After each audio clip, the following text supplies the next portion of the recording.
আসসালামু আলাইকুম। আমি আজকে একটা পিঠা বানাবো। কেউ বলে তেলের পিঠা, কেউ বলে পোয়া পিঠা, কেউ বলে মালপোয়া পিঠা। এখন যেটাই বলুক আমরা বলি মালপোয়া পিঠা।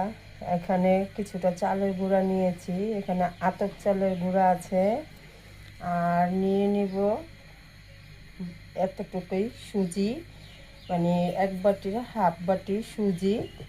এটা ভালো করে মিশিয়ে নিব। দিয়ে দিব এক বাটির থেকে একটু কম ময়দা। এখন এটা ভালো করে আবারও মিশিয়ে নেব। দিয়ে দিব নারকেল, নারকেলটা ফ্রিজে ছিল, নারকেল দিয়ে আবারও মিশিয়ে নিব।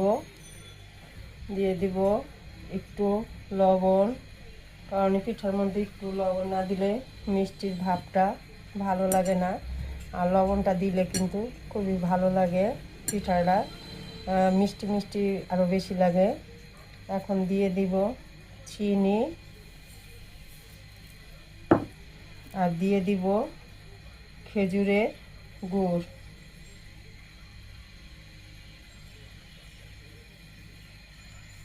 মিষ্টি বললাম না, মিষ্টি আপনাদের পছন্দ অনুযায়ী দিবেন, যে যেরকম মিষ্টি খায়। এখন আমি হালকা কুসুম গরম পানি দিয়ে এটা একটা ব্যাটার বানিয়ে নিব। এই ব্যাটারটা কিন্তু অল্প অল্প পানি দিয়ে ভালো করে মুথে তারপরে কিন্তু বানাতে হবে। আর ব্যাটারটা বানিয়ে প্রায় আধা ঘন্টা ভিজিয়ে রাখতে হবে, কারণ যেহেতু সুজিটা দিয়েছি সুজিটা ফুলতে হবে, না ফুললে পিঠাটা সুন্দর হবে না। সেজন্য আমি আস্তে আস্তে হাত দিয়েই মেখে নিতে হবে, ভালো করে চটকে নিতে হবে। দেখুন, আবার একটু পানি দিয়ে আবারও মেখে নিব।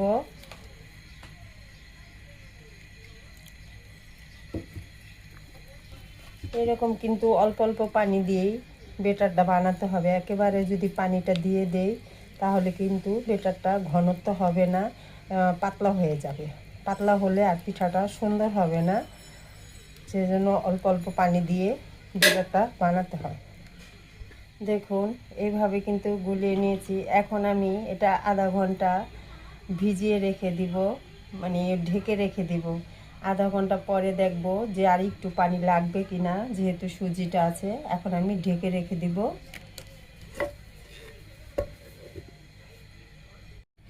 আধা ঘন্টা পর ফিরে আসলাম, দেখি ঘনত্বটা কতখানি হয়েছে। অনেকটাই ঘন লাগতেছে।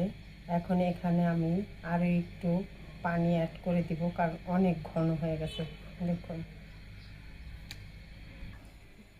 আর একটু পরিমাণে পানি দিয়ে ভালো করে নেড়ে চেড়ে নেই। দেখুন, এখন কিন্তু ঘনত্বটা একটু পাতলা হয়েছে। এখন আমি চুলায় দিয়ে দিব, তেলটা গরম করতে দিয়ে দিয়েছি আগেই। এখন আমি ভাজার জন্য চলে যাচ্ছি। তেলটা গরম হয়ে গেছে, এখন আমি 1 চামচ করে দিয়ে দিব।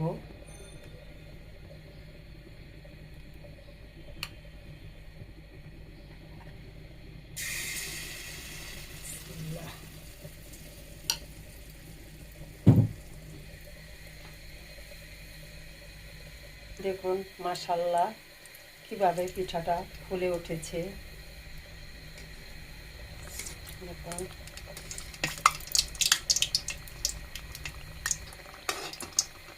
এখন আবার উল্টিয়ে দিব।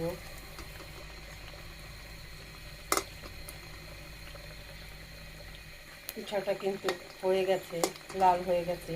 এখন কিন্তু আমি এটা উঠিয়ে নিব। আপনাদের আরও একটি পিঠা দিয়ে দেখিয়ে দিচ্ছি।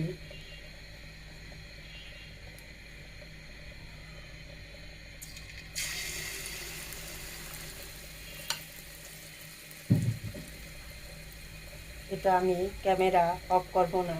দেখুন পিঠাটা কিভাবে ফুলে উঠতেছে। দেখুন মাশাআল্লাহ মাশাআল্লাহ।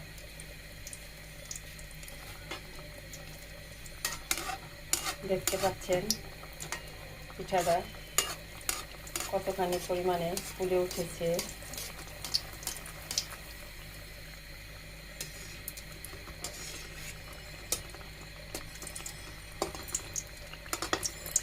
ফুলে ওঠার জন্য দেখুন ফেটেও গিয়েছে। দেখুন পিঠাটা কিন্তু হয়ে গেছে। এখন আমি এইভাবে সবগুলো পিঠা বানিয়ে নিব। দেখুন পিঠাগুলো বানিয়ে নিলাম, কত সুন্দর দেখাচ্ছে। আর ফুলকো ফুলকো পিঠাগুলো দেখুন, পিঠাগুলো কত ফুলেছে। আমি একটা ছিঁড়ে দেখাচ্ছি কীরকম হয়েছে। ভিতরটা কিন্তু নরম তুলতুলে, দেখুন অনেক নরম সফট।